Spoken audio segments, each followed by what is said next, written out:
Hello everyone, I'm Santiago, and today I'm gonna be testing Doom Eternal on the RX 570. Thanks to Bethesda and Zenimax for sending a review copy of the game 2 days early. That's why you're seeing this video on Wednesday, so yeah, thanks to them.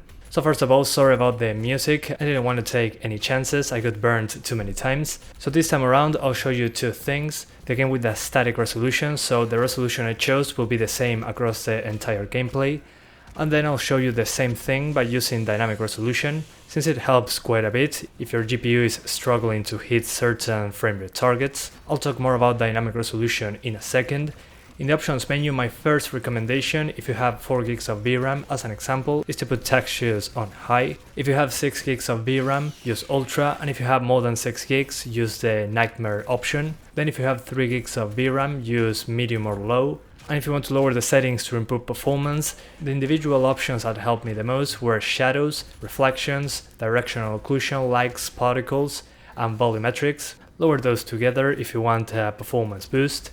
But if you want to make it easier for you, just use the presets. It's much simpler, and very surprisingly the game looks good on low settings, which I wasn't expecting considering how the first one looked. So yeah, it's not a huge loss if you ask me. On the CPU side of things, you only need a quad-core CPU to be able to maintain 60 frames per second, at least for what I tested so far. So if you have something like a Ryzen 3 1200, 2200G, an i3 8100, 9100F, something like that, and your GPU can manage to get 60 frames, then a CPU like that I mentioned should have no problems. If you're aiming for something like 120, 144 FPS, in that case, I'll try to get an i5 9400F, a Ryzen 5 1600, 2600, something like that. But again, if you're aiming for 60 frames per second, a modern quad-core CPU is more than enough. Then on the system RAM side of things, for the 3 or 4 hours of gameplay I did, I saw less than 8 GB. It was around 6 to 7 GB of usage, hovering around those numbers. So make sure to have at least 8 GB of system RAM and on dual channel. That's very necessary on all modern games so far.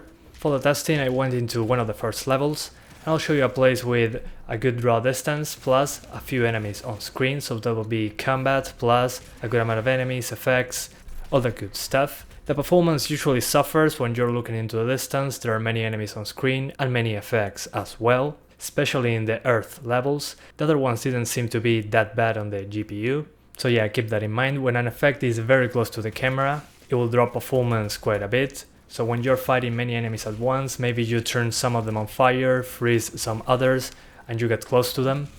It can sometimes tank the frame rate for a split second, but after that effect dissipates, it should be fine. That's one of the reasons I recommend dynamic resolution. So now I'm going to talk about that. There's a dynamic resolution option, and you have to activate it into the video options menu. If you select the dynamic option, you can select a frame rate target that goes from 60 to 1000 frames per second. So if you're targeting 60 frames per second, enable the dynamic resolution, select the gauge to be at 60, and then the game will just dynamically lower the resolution, trying to maintain the frame rate that you want. But this is not magic. If your game is at 30 frames per second on 1080p low settings and you put the dynamic resolution to 60, it won't be enough to get to 60 frames per second. The game will just start to stutter because the GPU is still not enough to maintain 60, even at 50% resolution scale. So if the game has to go below 50% resolution scale and you're not hitting anywhere close 60 frames or the target that you set in the gauge, the game will just have more performance issues. So yeah, I recommend you test it out. Maybe try to have around 40-45 FPS when you're selecting a 60 frames per second target. And also make sure to have enough VRAM for that, since once you enable dynamic resolution, there will be more VRAM usage. So yeah, if you run out of VRAM, it can make things run even worse. So yeah, my advice, if you're aiming for 60, make sure to be at 40-45 FPS, then enable dynamic resolution targeting 60, and if that doesn't work, lower the settings, and then if it's not enough, lower the resolution. And when I enable dynamic resolution, you can see how it's lowering the resolution in real time. So when there's a lot going on and the GPU is getting stressed out and cannot hit 60 consistently, you'll see that the resolution scale will be at around 50 to 60%.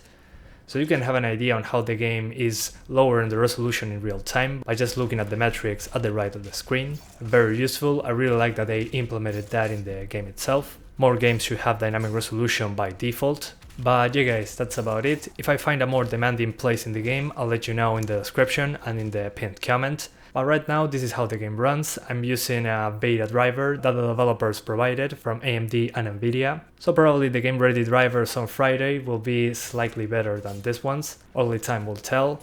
But yeah, thanks for watching and see you next time.